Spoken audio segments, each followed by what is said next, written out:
Everything about summer is great for kids. Not so much for parents who might be struggling to find some childcare. Well, VancouverMom.ca has released its list of summer camps to help local parents plan out their summer. And Christine Pilkington is the publisher of VancouverMom.ca. Hey, welcome back. Thanks for having me. It's that time of year again, Christine. So what about your own summer camp experience? My own personal summer camp experience. You know, my parents weren't really into summer camps because I was an immigrant kid. And so and it was the 80s. So I spent a lot of time at home hanging out at the park and stuff like that. I see. But my own kids, they've done a lot of summer camps. They've done all sorts of summer camps, which I'd love to chat with you about. Okay, so where do you want to start? This time of year, important planning, I imagine. Very is the key. important. And in fact, if you are wanting to get on the summer camp, get the choice that you want, you should get on it immediately. So the first up on my list is Camp Elphinstone with the YMCA.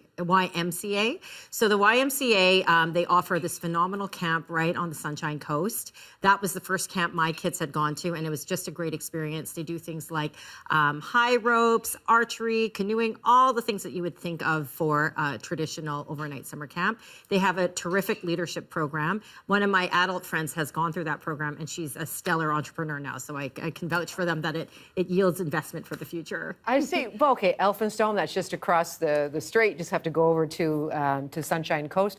But why is it so important for kids that live in a more urban environment to have that opportunity to go to camp, for example? Yeah, well, it's precisely because of that. You can get stuck in this urban environment. Kids are on screens quite a bit. And in fact, kids even have a very small world in that they're in their own neighborhood even. And so to actually get them out of that place, put them in the outdoors to experience nature. We all know that nature is so good for the soul. So to experience that, it just yields dividends for just their mental health and their physical health in the future. And what about age group, especially when you're talking, this could be maybe the first trip away from your parents. You're not going to go stay with an auntie or that type of thing. Is there an ideal age to start to consider that? Well, I think your child, you have to gauge what's appropriate for your kid. So my youngest is turning 9, and I think this is the year that she will be going to camp for the first time.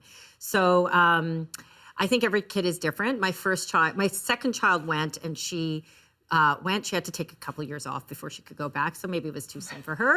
Well, and I know some parents who got that phone call and says, I really think you're going to have to come and pick your child up because this just isn't working out. I mean, I know they do their best at that end as well. Okay, we had Camp Elphinstone you talked about. What are some other ideas? Well, I brought some unique ones. So one really unique one is a skateboarding camp. So it's put on by Evolve Camps. They actually run them all across the country, but they have them here in Vancouver.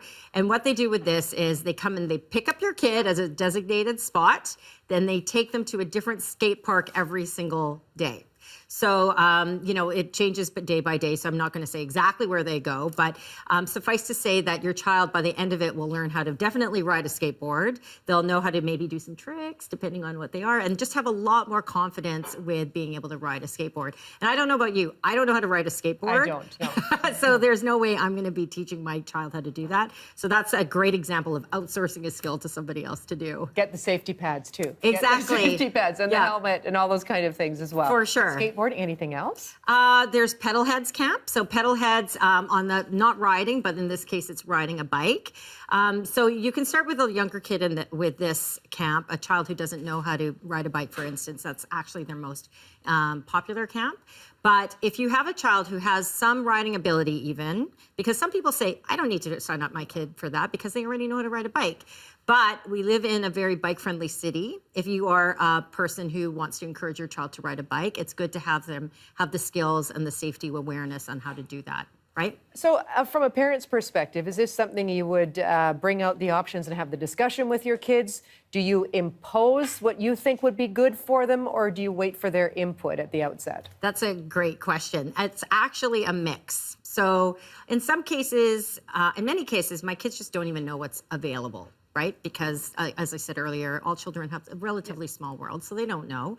My child didn't even think about going to a skateboard camp, and yet here she is. She's going to do one this year. She was actually very excited about that. But sure, it is a discussion because at the end of the day, you don't want to have your child fighting you every single day to go to this camp, right?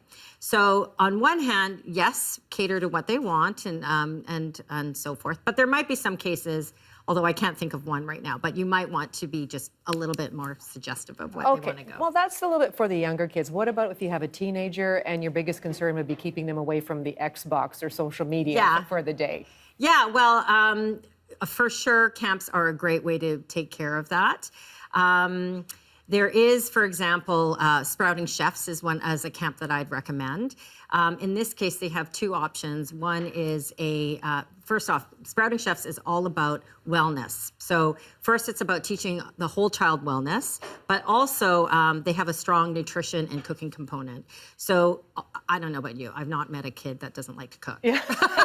And bring home the leftovers, too. Yeah, exactly. Thanks for helping get us set for summer and certainly putting some ideas in a lot of parents' minds. Thanks for having me.